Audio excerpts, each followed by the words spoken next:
Perkenalkan, saya Ihsan Faisal Rashid, NIM 182 17032. Kali ini saya akan menjelaskan mengenai implementasi TOGAF 9.2 Arsitektur Development Method (ADM) pada suatu proyek pengembangan arsitektur enterprise. Agar dapat melakukan implementasi TOGAF terhadap pengembangan arsitektur enterprise, maka perlu dipahami dulu definisi TOGAF itu sendiri apa. TOGAF atau yang bisa disebut sebagai The Open Group Architecture Framework adalah kerangka kerja arsitektur perusahaan yang memberikan pendekatan metode dan alat untuk membantu proses desain, perencanaan implementasi, dan tata kelola arsitektur perusahaan secara komprehensif. TOGAF Architecture Development Method memiliki sejumlah fase seperti yang tertera pada gambar ini. Pada intinya, proses pengembangan terjadi pada fase A hingga fase D. Kemudian, implementasi dan migration-nya dilakukan pada fase E hingga fase H. Sehingga, pada kesempatan kali ini, saya akan menjelaskan proses yang dilalui mulai dari preliminary phase hingga fase D, yaitu teknologi arsitektur. Penerapan TOGAF ADM 9.2 pada studi kasus ini diimplementasikan kepada perusahaan Carla Clothing. Carla Clothing sendiri merupakan objek yang memiliki kondisi sebagai berikut. Yang pertama, bergerak di bidang produk young women fashion, kemudian memiliki 10 cabang yang tersebar di seluruh Indonesia, dan memiliki sistem kasir sendiri. Kini saya akan menjelaskan fase preliminary, yaitu merupakan fase penyiapan untuk merancang suatu pengembangan arsitektur perusahaan. Pada fase preliminary, terdapat tujuan, yaitu mengidentifikasi kemampuan arsitektur perusahaan pada kondisi saat ini, dan menetapkan kemampuan arsitektur perusahaan yang diinginkan oleh perusahaan tersebut. Sehingga menghasilkan sejumlah output atau keluaran berupa organizational model untuk enterprise arsitekturnya, lalu arsitektur framework yang telah terkait, kemudian inisial arsitektur repository, request for architecture work, dan arsitektur governance framework. Dalam mewujudkan tujuan dan menghasilkan output pada fase preliminary, terdapat sejumlah langkah yang harus ditempuh. Ada 6. Yang pertama, analisa skop atau cakupan perusahaan yang terkena dampak. Kemudian yang kedua, konfirmasi governance dari perangkat dukungan. Yang ketiga adalah membentuk dan menetapkan tim beserta organisasi arsitektur perusahaan. Yang keempat, identifikasi dan tetapkan prinsip arsitektur. Yang kelima, lakukan benchmark framework dengan framework yang lain. Dan yang keenam, tetapkan alat yang digunakan untuk pengembangan arsitektur. Perlu dicatat, karena TOGAF ini bukanlah satu-satunya framework untuk mengembangkan arsitektur, terdapat framework lain seperti Zahman ataupun framework yang lainnya, masing-masing memiliki kelebihan dan kekurangan, sehingga diperlukan untuk studi banding antara tiap framework dan memilih framework mana dan bisa dikolaborasikan untuk mengembangkan arsitektur. Berikut adalah gambaran cakupan yang terkena dampak dari pengembangan arsitektur. Ada yang merupakan core impact, ada yang soft impact, dan extended impact. Jadi ada yang bersifat utama, sehingga sangat terpengaruh seperti operation, finance, dan marketing. Kemudian ada yang sifatnya hanya terpengaruh sedikit, ya minor, yaitu logistik, dan yang terimpact karena faktor luar juga yang saling terkait.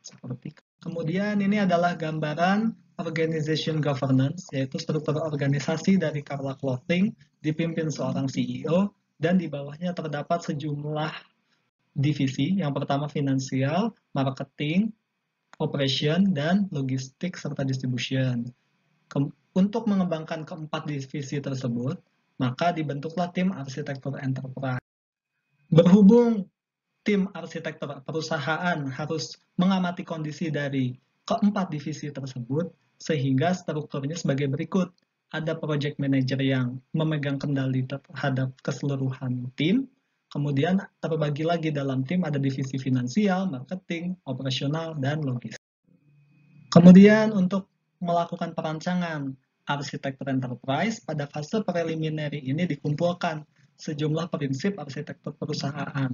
Dari segi bisnis itu ada 4, data ada 3, application ada 3, dan teknologi ada 3. Dapat dilihat pada data yang terpapat pada gambar ini. Berdasarkan output pada fase preliminary, maka dapat dipersiapkan untuk melakukan perancangan arsitektur, sehingga dapat memasuki fase A, yaitu arsitektur vision. Pada fase A, arsitektur vision, terdapat sejumlah tujuan, yaitu menjamin evolusi dari siklus pengembangan arsitektur perusahaan, mendapat pengakuan dan dukungan dari manajemen perusahaan tersebut. Kemudian mengesahkan prinsip, tujuan, dan pergerakan strategis bisnis perusahaan, mendefinisikan ruang lingkup dan memprioritaskan komponen dari arsitektur saat ini, mendefinisikan kebutuhan bisnis yang akan dicapai dalam usaha arsitektur beserta batasannya, dan menghasilkan visi arsitektur yang menunjukkan aksi yang dilakukan terhadap kebutuhan beserta batasannya. Berdasarkan kelima tujuan tersebut, maka akan dihasilkan sejumlah output. Yang pertama, approve statement of architecture work, sehingga diakui project ini ada. Lalu arsitektur principles, prinsip-prinsip yang harus ada pada arsitektur ini, capability assessment, tailored architecture framework, visi arsitektur atau arsitektur vision, communication plan, dan refined statement of business principles, business goals, and business drivers. Untuk mewujudkan sejumlah tujuan dan menghasilkan output pada fase A ini, maka perlu dilakukan 11 langkah. Yang pertama adalah membuat arsitektur project. Yang kedua, identifikasi stakeholders, concerns, dan kebutuhan bisnis. Yang ketiga, mengonfirmasi dan menguraikan tujuan, driver, dan batasan bisnis. Yang keempat adalah melakukan evaluasi terhadap kapabilitas bisnis. Yang kelima, menilai kesiapan untuk melakukan transformasi bisnis. Yang keenam, mengidentifikasi cakupan atau scope. Yang ketujuh, mengonfirmasi dan menguraikan arsitektur principles. Yang kedelapan, membuat arsitektur vision. Yang kesembilan, mendefinisikan target arsitektur, value proposition, dan KPI. Yang ke-10 adalah mengidentifikasi risiko transformasi bisnis dan aktivitas mitigasi risiko. Dan yang ke-11 adalah membuat statement of architecture work. Berikut ini adalah gambaran stakeholders dan managerial approaches. Terdapat 4 stakeholders, yaitu CEO atau Chief Executive Officer, kemudian finance, lalu marketing dan komunikasi, serta bagian operasi. Nah, masing-masing memiliki kategori sesuai dengan concern-nya. Pada bagian CEO, dia harus manage secara closely. Kemudian finance harus selalu dibuat puas, keep satisfied. Markom itu harus selalu diinformasikan karena berkaitan dengan marketing dan komunikasi. Operation, keep informed karena untuk keberlangsungan operasi yang efektif harus selalu dapat informasi. Dalam merancang visi arsitektur, mengamati dari sejumlah change drivers, yaitu perubahan cakupan bisnis clothing skala semakin besar, lalu nilai harga produksi yang meningkat setiap tahun, perang dagang produk yang memiliki mutu sama, perubahan tren fashion yang cepat tiap waktu. Kemudian dari segi opportunities, yang pertama adalah perkembangan teknologi cloud dan sistem basis data, kemudian penerapan standar-standar internasional pada perusahaan Carla Clothing, dan pembangunan usaha konveksi secara internal mandiri oleh Carla Clothing. Berikut adalah bisnis detail objektif yang menggambarkan kondisi saat ini, kemudian visi bisnis yang ingin dicapai, serta dampak apa yang akan dihasilkan dengan adanya visi bisnis tersebut jika dicapai. Sebagai contoh, dapat dilihat pada yang pertama, kegiatan produksi masih sangat bergantung pihak ketiga, sehingga visi bisnisnya Carla Clothing dapat melakukan kegiatan produksi mandiri. Dampaknya adalah biaya produksi terminimalisasi, kemudian proses produksi lebih efektif dan terpantau secara internal. Lalu yang kedua, kebutuhan strict quality control untuk menjamin produk. Nah, bisnis visinya adalah menghasilkan produk dengan kualitas terjamin. Dampaknya akan menjadi produk Carla Clothing dipercaya dan kepuasan pelanggan yang meningkat. Kemudian dari segi kebutuhan teknologi informasi harus terintegrasi, sehingga menimbulkan 3 business vision. Yang pertama, Carla Clothing memiliki teknologi berbasis cloud. Yang kedua, Carla Clothing memiliki data bisnis terintegrasi dan konsisten. Dan yang ketiga, perusahaan Carla Clothing menjalankan proses bisnis secara efektif efisien, sehingga dapat dilihat masing-masing impact-nya pada sisi kanan. Untuk mengembangkan visi arsitektur, maka perlu dilakukan analisis antara kondisi baseline dengan kondisi target, sehingga dibuatlah bentuk pemetaan business capabilities sebagai berikut. Yang pertama, ada bagian pengelolaan quality assurance produk, baseline capability levelnya di level 3 dari skala 5, kemudian target capability levelnya ditingkatkan sampai maksimalnya skala 5. Kemudian pengelolaan administrasi perusahaan pada level 3 karena sudah tergolong cukup baik dan ingin dimaksimalkan ke tingkat skala optimalnya yaitu skala 5. Kemudian pada capability pengelolaan customer engagement sudah pada level 3 dari 5 karena sudah cukup baik, ingin ditingkatkan ke level 4. Lalu pengelolaan finansial perusahaan pada level 3 yang sudah stabil, namun ingin ditingkatkan ke kondisi optimal yaitu level 5, dan pengelolaan resource perusahaan pada level 2 karena masih agak kurang terkelola, namun sudah ada SOP semacamnya, ingin ditingkatkan ke level 4 agar menjadi lebih efektif dan efisien. Berikut ini adalah IT capabilities yang diperoleh dari penggunaan teknologi informasi oleh Carla Clothing pada kondisi saat ini. Pada bagian delivery-nya maturity masih level 2, kemudian pada manage innovation-nya di level 3 karena sudah cukup terkelola dengan baik, manage knowledge-nya juga level 3, manage problems-nya level 2, manage system dan internal control-nya masih level 3. Seluruh maturity level ini disusun berdasarkan skala maksimalnya 5. Dari kondisi baseline capability IT-nya, maka ditentukanlah target IT capability assessment sebagai berikut. Dibagi menjadi 2 proses, ada yang dari segi change dan ada yang dari segi operation. Pada change process, itu ensured benefit delivery jadi level 3, manage innovation menjadi level 4, manage knowledge menjadi level 4, kemudian pada bagian operation, manage problems-nya jadi level 3, manage system dan internal control-nya menjadi level 4. Pada keberlangsungan suatu proses bisnis ataupun proyek, tentu selalu terdapat risiko yang dapat mempengaruhi kinerja dan kualitas dari keberlangsungan suatu proyek.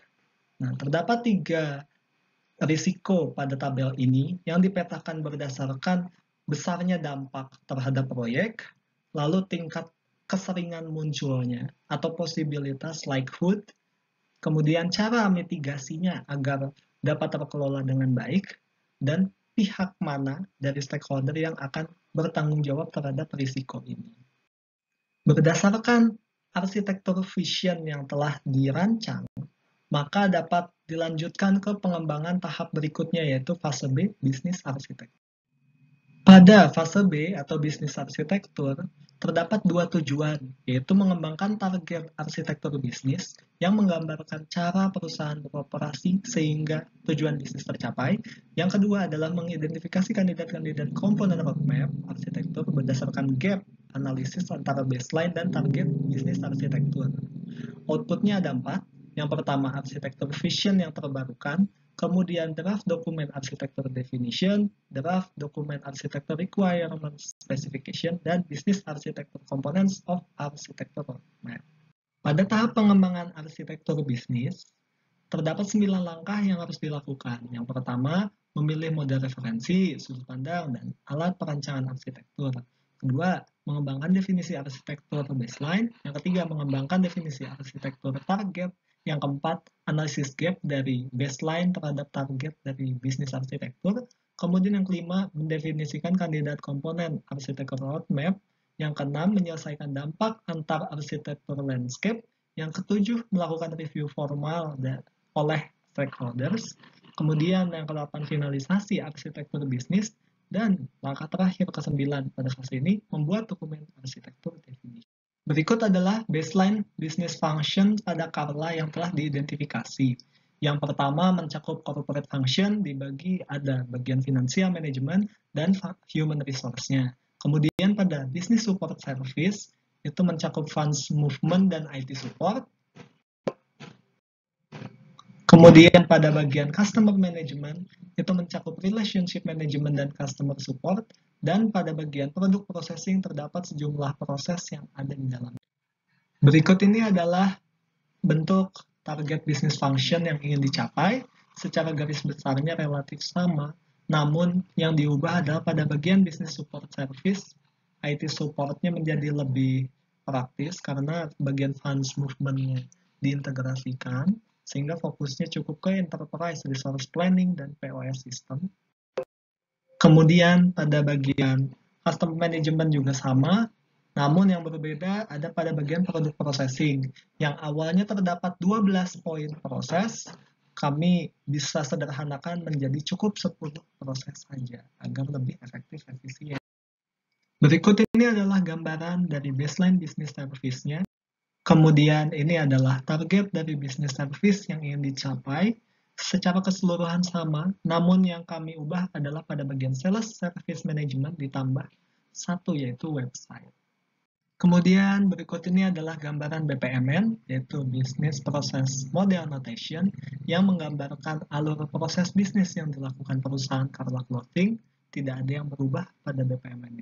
Kemudian berikut ini adalah model Logical Business Top Level View bisnis Carla Clothing, sehingga seluruh proses digambarkan secara logik. Berdasarkan identifikasi kondisi bisnis arsitektur baseline terhadap targetnya, dapat digambarkan gap analisis sebagai berikut, yang menggambarkan bahwa pengembangan akan dilakukan pada bagian website, kemudian social media channels, dan customer relationship. Berdasarkan output pada fase B, yaitu bisnis arsitektur, maka dapat dilakukan pengembangan ke fase berikutnya, yaitu fase C, yang memperhatikan information system arsitektur. Fase C atau information arsitektur memiliki dua tujuan. Yang pertama, mengembangkan arsitektur data dan aplikasi target. Kemudian yang kedua, mengidentifikasi kandidat-kandidat komponen roadmap arsitektur berdasarkan gap analysis baseline dengan target data arsitektur, sehingga menghasilkan output arsitektur vision terbarukan, draft dokumen arsitektur definition, draft dokumen arsitektur requirement specification, dan data arsitektur components of arsitektur roadmap. Untuk mewujudkan tujuan dan menghasilkan output pada fase C, dilakukan 9 langkah yang pada dasarnya sama seperti pada fase B.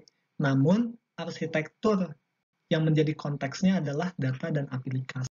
Berikut adalah gambaran baseline data arsitektur dari Carla. Memuat informasi human resource, customer, finance, points of sales, marketing communication, dan produk. Lalu ini bagian dari sisi target data arsitekturnya. Mengapa bisa sama? Karena sebenarnya kondisi data arsitektur Carla sudah baik tertata, namun cara penyimpanannya yang masih kurang efektif, sehingga hal tersebut akan dikembangkan pada bagian teknologi, bagian service. Lalu berikut ini adalah gambaran baseline application arsitekturnya. Masih terpisah-pisah dari e-commerce and user computing, business process application, application service, dan infrastruktur service-nya. Lalu pada bagian target ini, dari masing-masing tersebut akan diintegrasikan sehingga menjadi terbagi hanya dua. Yang pertama data processing dan yang kedua e-commerce, sehingga lebih efektif dan efisien. Berdasarkan hasil output dari fase-fase sebelumnya, maka pada fase D ini akan dilakukan pengembangan dari segi teknologi arsitektur. Fase D, teknologi arsitektur ini memiliki tujuan mengembangkan arsitektur teknologi target, mengidentifikasi kandidat-kandidat komponen roadmap arsitektur berdasarkan gap analysis antara baseline dengan target teknologi arsitekturnya, sehingga dapat menghasilkan output arsitektur vision yang terbarukan, draft dokumen arsitektur definition, draft dokumen arsitektur requirement specification, teknologi arsitektur components of arsitektur roadmaps, dan arsitektur roadmap itu sendiri.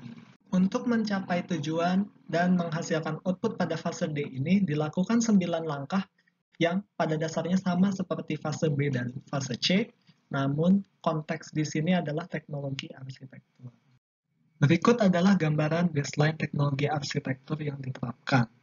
Jadi, ini adalah gambaran teknologi yang diterapkan oleh Carla, sifatnya masih terpisah-pisah, karena bersifat masih fisikal banyak. Kemudian pada bagian target dapat dilihat ini apabila diterapkan penggunaan sistem cloud, sehingga prosesnya menjadi lebih simple dan terintegrasi, proses-prosesnya juga lebih sedikit, karena masing-masing bagian server, storage, security, IT support, network, dan facility-nya itu menggunakan konsep manajemen melalui cloud. Pelaksanaan proyek pengembangan arsitektur ini kami lakukan dengan menggunakan penjadwalan dengan tools Gantt chart. Nah, berikut adalah Gantt chart proyek yang menggambarkan bahwa tahapan pengembangannya ada 5 fase. Yang pertama analisis, kedua desain, ketiga development, yang keempat testing, dan yang kelima project closure. Proyek ini dilaksanakan dalam kurun waktu 12 minggu, artinya 3 bulan, dan secara estimasi dimulai dari Mei diperkirakan selesai pada bulan Agustus. Selanjutnya, setelah proyek selesai dilaksanakan, maka dapat dilakukan maintenance sistem TI yang ada dengan tahapan rentang week minggu ke-12 sampai 66 yang sifatnya apakah pihak Carla ingin memperpanjang kontrak untuk memaintain sistem ini ataukah tidak. Lalu, jika dilakukan perpanjangan kontrak, maka dapat dilakukan sistem integrasi progres divisi, yaitu menentukan platform apa yang dapat lebih efektif dan menunjang, kemudian memberikan kesimpulan dan saran untuk pengembangan sistem integrasinya dari masing-masing progres divisi, itu seluruh keberlangsungannya dilaksanakan selama 3 minggu sampai awal pekan keempat. Perubahan-perubahan yang terdapat pada proyek pengembangan arsitektur enterprise ini digambarkan dalam bentuk migration plan. Karena keberlangsungannya 3 bulan, yaitu 12 pekan, maka migration plan ini menggambarkan selama bulan ke-1 hingga bulan ke-3 bagaimanakah tahapan perubahan dari current state sampai ke to be state-nya itu. Dari baik segi bisnis, data, aplikasi, maupun teknologi. Berikut adalah gambaran estimasi biaya yang perlu dikeluarkan untuk pelaksanaan proyek. Total keseluruhannya adalah 1 miliar yang secara garis besar dibagi menjadi 3, yaitu pada bagian sistem kasir online 400 juta rupiah, kemudian pada bagian sistem membership online 400 juta rupiah, dan pada bagian maintenance sistem IT juga 200 juta rupiah. Memang dari segi nominal mungkin tergolong mahal, namun dengan adanya pengembangan arsitektur enterprise ini, maka keberlangsungan kinerja dari organisasi dapat berlangsung secara lebih efektif, efisien, dan dapat berkembang untuk cakupan bisnis yang lebih besar dan tren kecepatan persaingan bisnis yang semakin cepat. Dan yang terakhir pada fase D teknologi arsitektur ini adalah solution building blocks yang menggambarkan seluruh solusi dan proyek pengembangan arsitektur enterprise yang ditawarkan kepada Carla Clothing. Dapat dilihat gambaran dari baseline untuk mencapai target-targetnya diajukan 6 solusi. Yang pertama sistem kasir online, kedua data inventory online, mobile app Carla, Customer Relationship Management Online atau CRM Online, integrasi progres divisi, dan maintenance sistem TI. Sekian penjelasan dari saya mengenai implementasi TOGAF ADM 9.2, dan terima kasih telah melihat video ini. Mudah-mudahan kontennya dapat bermanfaat dan menambah wawasan bagi penonton.